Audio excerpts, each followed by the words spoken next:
नमस्ते everyone, welcome to Sunstats with astro Bharat. आज हम मिथुन लगन या जेमिनी एसेंडेंट की बात करेंगे और अगर आपका जेमिनी एसेंडेंट है तो ये वीडियो आपके लिए बहुत इंपॉर्टेंट है। इनफैक्ट अगर आपका जेमिनी एसेंडेंट नहीं है, कोई और लगन है, उसके बावजूद आपके लिए वीडियो बहुत फ़ायदेमंद रहेगी क्योंकि जेमिनी साइन आपकी कुंडली में कहीं ना कहीं तो आएगा और उससे कनेक्टेड मैं आपको कुछ टेक्निक्स बताने जा रहा हूँ। उस रिलेटिव्स के बारे में जस्ट आप अपनी कुंडली देख के या किसी एक पर्सन की कुंडली देख के जस्ट ये देखना कि जेमिनी साइन कहाँ पर है। इन टेक्निक्स को आप अप्लाई करिएगा और आपको पता लग जाएगा कि उसके लाइफ में बहुत सी सारे इवेंट्स कैसे होने वाले हैं। जेमिनी थर्ड राशि होती है विच इज द कम्युनिकेशन राशि, ट्रैवल की राशि और मोस्ट इम्पॉर्टेंटली इसको मरकरी यानी बुध रूल करते हैं। बुध इंटेलिजेंस के कारक होते हैं, एजुकेशन के कारक होते हैं। नेचुरली अगर आपका बुध स्ट्रांग है, मरकरी स्ट्रांग है, अगर आपका जेमिनी लगन है तो आप इंटेलेक्चुअल होंगे। This person will have lot of good education क्योंकि वो एजुकेशन का कारक है। इस कुंडली में बुध लग्न के साथ फोर्थ हाउस को भी रूल करता है। फोर्थ हाउस आपकी मदर सिग्निफाई करती है, होमलैंड सिग्निफाई करता है। सो जब भी मरकरी आपका अच्छा प्लेस्ड होगा, ये सिर्फ आपके लिए बेनिफिशियल नहीं है, ये आपकी मदर के लिए भी बेनिफिशियल है। इमेजिन करिए कि आपके लग्न में मरकरी प्लेस्ड है, मरकरी लग्न में दिग्बली हो जाता है और अपनी राशि में तो एक पंचमा पुरुष योग बनाएगा। बट यहाँ पर मैं योग की बात नहीं कर रहा हूँ क्योंकि योग तो बहुत सारे हैं, बट उनका प्रैक्टिकल एप्लीकेशन क्या होगा। फर्स्ट ऑफ ऑल ये आपको अच्छी हेल्थ दे देगा, लॉन्गेविटी दे देगा, एज आपकी अच्छी हो जाएगी and at the same time आपका नाम अच्छा होगा, अकाउंटिंग या नंबर्स किसी ना किसी वे में कैलकुलेशंस आपका इंप्रूव होगा। और मदर के हाउस से ये सिर्फ लग्न लॉर्ड नहीं, 10th हाउस ऑफ करियर भी है, तो मदर का करियर अच्छा हो जाएगा। फॉर एनी रीजन अगर आपकी मदर करियर में एंगेज नहीं है और वो से फॉर एग्जाम्पल होम मेकर है, घर पे रहती हैं, घर को संभालते हैं, तो उनका जो 10th हाउस यानी इमेज है वो बहुत अच्छा रहेगा, उस पर स्पॉट नहीं होगा, प्रोवाइडेड यहाँ पे कोई मैलेफिक एसोसिएशन ना हो। मैं मरकरी के साथ इसमें कॉम्बिनेशन और लेना चाहता हूँ कुछ टेक्निक्स एक्सप्लेन करने के लिए। और फर्स्ट मैं लूंगा मून को।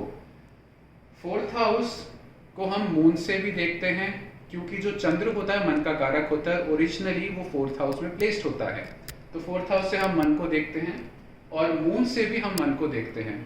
अगर चंद्र और मरकरी किसी सेपरेटिव प्लैनेट के इन्फ्लुएंस में है, जैसे आपका आ गया शनि, सूर्य या राहु। अब क्योंकि मरकरी लग्न का मालिक है, फोर्थ हाउस ऑफ होम का मालिक है, और अगर इन प्लैनेट्स के योग में कहीं आ रहा है या इन्फ्लुएंस में आ रहा है तो एक सेपरेटिव कॉम्बिनेशन बनता है। इसका मतलब ये पर्सन घर में नहीं रहेगा, घर से दूर या फिर उस सिटी या उस प्लेस पे जहाँ पे वो बॉर्न हुआ है वहाँ पे नहीं रहेगा, वहाँ से मूव करेगा। अगर मान लीजिए किसी का थर्ड हाउस का दशा चल रहा है तो हम कहते हैं कि ये पर्सन ट्रैवल करेगा, इसके ट्रांसफर्स होंगे। बट इन केस अगर किसी और हाउस का एक्टिवेशन है, उसके बावजूद अगर मरकरी सेपरेटिव प्लैनेट के इन्फ्लुएंस में होगा तो भी इस पर्सन का ट्रांसफर होगा, स्पेशली अगर वो गवर्नमेंट जॉब्स में होगा। तो एक टेक्निक है, वो ये कहती है कि जब मरकरी और चंद्र मान लीजिए फोर्थ हाउस में दोनों साथ में बैठे हैं, mercury and moon, fourth house से हम थ्रोन देखते हैं, पार्लियामेंट देखते हैं, but at the same time हम मासेस को भी देखते हैं। तो ऐसा पर्सन जिसका लग्नेश जेमिनी का होके चंद्र के साथ फोर्थ हाउस में बैठेगा, ये पर्सन पब्लिक एक्टिविटीज में पार्टिसिपेट जरूर करेगा, पब्लिक लाइफ उसकी बहुत स्ट्रांग रहेगी। बहुत से लोग होते हैं जो ऑफिस में होते हैं बट पब्लिक लाइफ में एंगेज नहीं करते। उस केस में कॉम्बिनेशन कैसे काम करेगा, उस केस में आप देखेंगे कि वो बैक एंड जॉब में नहीं है, वो फ्रंट एंड जॉब में है जहाँ पे उनका डेली बहुत लोगों से इंट्रैक्शन होता है और ये इंट्रैक्शन उनके लिए अच्छा रहेगा, but at the same time एक प्रॉब्लम क्रिएट करेगा। उसका मैं कारण बताता हूँ। हम ये जानते हैं कि जब मैलेफिक्स उपचय भाव में जाते हैं 3, 6, 10, 11, तो मैलेफिक्स अच्छा काम करते हैं, बेनिफिक्स वहाँ पे अच्छा काम नहीं करते। सेम प्रिंसिपल हम राशियों पे भी अप्लाई करते हैं। इस कॉम्बिनेशन में आप देखेंगे कि Chandra being the second lord of wealth and family अपने से थर्ड में गया, जो कि सेकंड हाउस का उपचय स्थान है। तो अगर ये मैलेफिक होता लॉर्ड और अपने से थर्ड में जाता तो इसको बल देता, बट यहाँ पर तो ये शुभ ग्रह है, शुभ ग्रह अपने से ही थर्ड में गया है तो इसको बल नहीं मिलेगा, यहाँ पर प्रॉब्लम्स आएंगी। नेचुरली आप पब्लिक लाइफ में एंगेज है तो फैमिली लाइफ तो आपकी सफर हो गई ना, पब्लिक से आप ज़्यादा डील कर रहे हैं, आपके एक्सपेंसेस हो रहे हैं, तो इस तरीके से सेकंड हाउस यहाँ पे थोड़ा प्रॉब्लम में आ जाएगा क्योंकि फैमिली से भी आप ट्रैवल कर रहे हैं अपने होमलैंड में। ये कॉम्बिनेशन मदर के लिए अच्छा रहता है क्योंकि उनका 10th लॉर्ड 11th लॉर्ड के साथ आ गया तो उनका नाम धन सैलरी वगैरह के लिए अच्छा रहेगा। बट अगर सेपरेटिव इन्फ्लुएंस में आ गया, जैसे मैंने आपको बताया था, person does not stay at home. इसके बाद मैं आपको एक कॉम्बिनेशन में ले जाता हूँ जिसमें हम मरकरी को यूज करेंगे, मून को यूज करेंगे एंड वीनस को। देखिए, मरकरी इंटेलिजेंस का रूलर है, इंटेलिजेंस ब्रेन से कनेक्टेड है। मून आपका माइंड से कनेक्टेड है और 5th हाउस से हम इंटेलिजेंस को देखते हैं। इस कुंडली में जहां पे भी जेमिनी है उस कुंडली के लिए 5th हाउस हमेशा तुला राशि में होगा और वीनस उसको रूल करता है। जब भी mercury, moon and Venus affliction में होंगे, ऐसे पर्सन का माइंडसेट खराब हो जाएगा, क्योंकि यहाँ पे तीनों कारक जो कि माइंड से कनेक्टेड है, इंटेलिजेंस, इमोशंस और मन से, वो सारे एफ्लिक्टेड हो रहे हैं। जेमिनी साइन कुंडली में कहीं भी होगा और ये 3 प्लैनेट्स अगर एफ्लिक्टेड हैं तो उस राशि से कनेक्टेड रिश्तेदार का माइंड जरूर अपसेट होगा या वो मैडनेस के लेवल तक भी पहुंच चुका होगा। फॉर एग्जाम्पल, जेमिनी साइन आपका 9th हाउस में है तो 9th हाउस फादर होता है। अगर वीनस, मून और मरकरी तीनों ज्यादा एफ्लिक्टेड हैं तो आप बता सकते हैं कि फादर को माइंड से कनेक्टेड कोई प्रॉब्लम हो सकती है। अब मैं आपको एक और टेक्निक बताता हूं, वो ये है कि मरकरी जो है, मरकरी नैसर्गिक कुंडली में एज इन काल पुरुष कुंडली में 6th हाउस को रूल करता है। 6th हाउस मदर से 3rd यानी मदर का यंगर सिबलिंग, मदर से छोटा भाई या मदर से छोटी बहन को सिग्निफाई करता है, राइट। अगर जेमिनी साइन और मरकरी एफ्लिक्टेड हैं, स्पेशली मंगल जैसे ग्रह से, मंगल वायलेंस का कारक होता है। जेमिनी साइन एफ्लिक्टेड है, मरकरी एफ्लिक्टेड है, मरकरी अंकल्स को या आपके मदर के यंगर सिबलिंग को शो करता है, तो ऐसे केस में आप एक प्रिडिक्शन दे सकते हैं या रीडिंग कर सकते हैं कि मदर से यंगर सिबलिंग की एज कम हो जाएगी। वो क्यों? क्योंकि यंगर सिबलिंग से 8th हाउस में जेमिनी है और बुध अंकल्स का यानी आपके मदर के यंगर सिबलिंग्स का मालिक है। तो जेमिनी के एफ्लिक्शन से और मरकरी के एफ्लिक्शन से आपके अंकल्स की या बेसिकली आपके मदर के यंगर सिबलिंग्स की एज कम हो जाती है। मंगल अगर इसको एफ्लिक्ट कर देगा तो ये बहुत ज़्यादा प्रॉब्लमेटिक हो जाता है, क्योंकि मंगल इस कुंडली के लिए, जेमिनी लगन के लिए 6th Lord of violence, 6th Lord of disagreement, accidents का मालिक है। और अगर हम भवात भावम कॉन्सेप्ट को अप्लाई करें तो लगन से 6th house, 6th from 6th 1 2 3 4 5 6, यहां पर भी आप देखेंगे मंगल की राशि है। तो जेमिनी लगन के लिए मंगल एक एक्सट्रीमली वायलेंट प्लैनेट हो जाता है। अगर यही मंगल आप मान लीजिए लग्न में आता है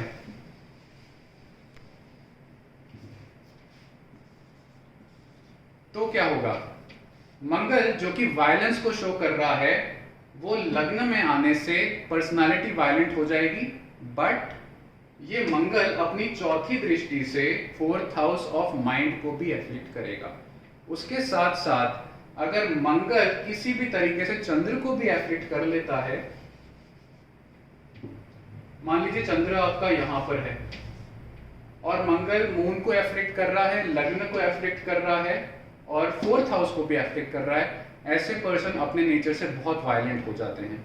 ऐसा देखा गया है कि बहुत सारे डकैत, चोर या फिर जो लोग गुंडागर्दी में होते हैं उनका एक कॉम्बिनेशन होता है, क्योंकि वायलेंस का मालिक मंगल नेचुरली है और इस कुंडली में एक्सेप्शनली वायलेंट मंगल हो जाता है, क्योंकि 6th लॉर्डशिप और 11th हाउस लॉर्डशिप 6 फ्रॉम 6 मंगल के पास चली गई है। अब मंगल मान लीजिए ऐसे केस में किसी भी कारण बुध को एफ्लिक्ट कर देता है जेमिनी साइन के साथ, मान लीजिए बुध यहां पर है या यहां पर है या यहां पर है, स्पेशली 8th हाउस में अगर बुध है और लग्न में आपका मार्स है, तो मार्स एक तो जेमिनी साइन को एफ्लिक्ट कर रहा है और साथ ही साथ 8th हाउस में जेमिनी के रूलर मरकरी को एफ्लिक्ट कर रहा है। ऐसे केस में आप देखेंगे कि जो पर्सन जिसका जेमिनी लगन है उसके हेड में जरूर इंजरी होती है, क्योंकि एक्सीडेंट्स का मालिक ही मंगल है और मंगल वायलेंट है और 1st हाउस ऑफ हेड में बैठा हुआ है। तो ऐसे लोगों को बहुत ज़्यादा इंजरीज हो जाती हैं माइंड की। एक लास्ट टेक्निक मैं आपको देता हूँ। हम जानते हैं कि there is one planet which acts like Mangal and that is Ketu. अगर केतु भी मंगल के साथ बैठ जाए तो ये जो हेड की इंजरी बहुत सीवियर हो जाती है, क्योंकि आप कह सकते हैं कि ट्रेडिशनल एस्ट्रोलॉजर्स कहते हैं डबल मंगल बैठ गए हैं। तो Ketu is a shadow planet, वो जेमिनी साइन में है, मंगल के साथ बैठा है, तो मंगल की तरह रूप बना के एक एक्सट्रीमली वायलेंट प्लैनेट बन जाएगा और वो सिर्फ लग्न को नहीं लग्नेश को भी इन अ वे एफ्लिक्ट करेगा हेड इंजरी के थ्रू। ये कुछ कॉम्बिनेशंस मैंने आपको बताए हैं जो कि जेमिनी लगन में एप्लीकेबल हैं। मान लीजिए आपका जेमिनी लगन नहीं है, ये मान लीजिए एरीज लगन आ गया, तो जेमिनी साइन का है। जेमिनी साइन आपके third house of younger siblings पे आ जाएगा। दैट मीन्स अगर ये सारे कॉम्बिनेशंस इस हाउस से, इस जेमिनी से कंफर्मेशन में आ रहे हैं, यहाँ पे ये कॉम्बिनेशंस आ रहे हैं, तो आप कह सकते हैं कि ये सारे इवेंट्स या इनमें से कुछ इवेंट्स इन टेक्निक्स को यूज करते हुए आप बता सकते हैं कि स्मॉलर सिबलिंग यानी यंगर सिबलिंग के साथ भी घटित हुई हैं। अगर मान लीजिए मैं आपको एक फ्लैशबैक पे ले जाता हूँ, चंद्र, शुक्र और मरकरी जो इस जेमिनी का रूलर है, ये तीनों एफ्लिक्ट हो गए, तो आप कह सकते हैं कि यंगर सिबलिंग का माइंड अच्छा नहीं है, वो मैडनेस में चला गया है, कोई दिमागी परेशानी है। क्यों? क्योंकि यंगर सिबलिंग का रूलर मरकरी एफ्लिक्ट हो गया, चंद्र जो कि मन का कारक है, नेचुरल मन का कारक है, वो एफ्लिक्ट हो गया, और एट द सेम टाइम 1 2 3 4 5 यहाँ पे 7 नंबर राशि आ जाएगी वीनस की। तो छोटे ब्रदर या छोटी सिस्टर से पंचम शुक्र, ये 3 प्लैनेट अगर एफ्लिक्टेड हो गए तो आप देखेंगे कि इस यंगर सिबलिंग का माइंड ठीक नहीं रहेगा। इसको मेडिकल एस्ट्रोलॉजी में लूनेसी तक ले जाने तक की हालत में कई कॉम्बिनेशंस ले आते हैं। मान लीजिए आपका 3 साइन यहाँ पे है, तो आप सेम कॉम्बिनेशंस फादर के लिए यूज कर सकते हैं। 3 साइन 4th हाउस में तो मदर के लिए, 3 नंबर साइन अगर 11th हाउस में तो एल्डर सिबलिंग के लिए, या फिर फादर के यंगर सिबलिंग के लिए। ऐसे आप पूरी कुंडली में सारे रिलेटिव्स को देख सकते हैं। इनफैक्ट ये टेक्निक इतनी प्रॉमिसिंग है और आने वाली टेक्निक्स जो मैं आपको एक्सप्लेन करूंगा ये भी इतनी प्रॉमिसिंग है। आप किसी एक्स पर्सन का चार्ट देख के ये बता सकते हैं कि पड़ोसी की लाइफ में क्या क्या प्रॉब्लम्स आ रही हैं, उनके बच्चों की लाइफ में, और उनके से हस्बैंड के या वाइफ के या चाचा के, मामा के। क्योंकि एक कुंडली सिर्फ आपकी कुंडली नहीं है, ये प्लैनेट्स पूरे सोलर सिस्टम को रूल कर रहे हैं, आपके आसपास के लोगों को, पूरे वर्ल्ड को रूल कर रहे हैं। तो ये छोटी टेक्निक्स होती हैं जो बहुत इफेक्टिव होती हैं, बट प्रैक्टिस में ये बहुत काम में आती हैं। मैं क्रेडिट देना चाहूँगा इस टेक्निक का भसीन साहब का, जिनकी बुक मैं पढ़ता हूँ। उनकी टेक्निक्स को मैं अपने प्रैक्टिस में लाता हूँ और मैंने ज़रूरत से ज़्यादा इनको इफेक्टिव देखा है, जहाँ पे क्लाइंट्स एक्चुअल में कंफर्म करते हैं कि इन टेक्निक्स को जब मैं यूज़ करके उनको कुछ प्रिडिक्शन देता हूँ तो वो मुझे बताते हैं कि उनकी लाइफ में या उनसे कनेक्टेड लोगों की लाइफ में ये प्रॉब्लम्स हैं। भसीन सर को मैं इस वीडियो के थ्रू थैंक यू करता हूँ। Sir thank you so much, आपने बहुत ही अच्छी नॉलेजेबल बुक बनाई है जिसकी वजह से हमको बहुत अच्छी नॉलेज मिलती है। ऐसी टेक्निक्स मैं आपके सामने लाता रहूँगा जिनको आप प्रैक्टिकल एप्लीकेशन में यूज़ कर सकते हैं और उनसे प्रिडिक्शंस कर सकते हैं विद टाइमिंग। जैसे मैंने आपको इसमें एक स्नैपशॉट दिया कि मान लीजिए 3rd हाउस एक्टिवेटेड है, तो आप सीधा कह सकते हैं कि मरकरी एफ्लिक्टेड है, 3rd हाउस एक्टिवेटेड है, तो ये पर्सन घर से सेपरेटेड है, यानी होम टाउन से या फैमिली से सेपरेटेड है, तो उसमें आप टाइमिंग ईजिली ला सकते हैं। Thank you so much. I wish आपको बेनिफिट मिला इस वीडियो से। ऐसी बहुत सी अच्छी techniques and practical case studies मैं आपके सामने लाता रहूँगा। Thank you and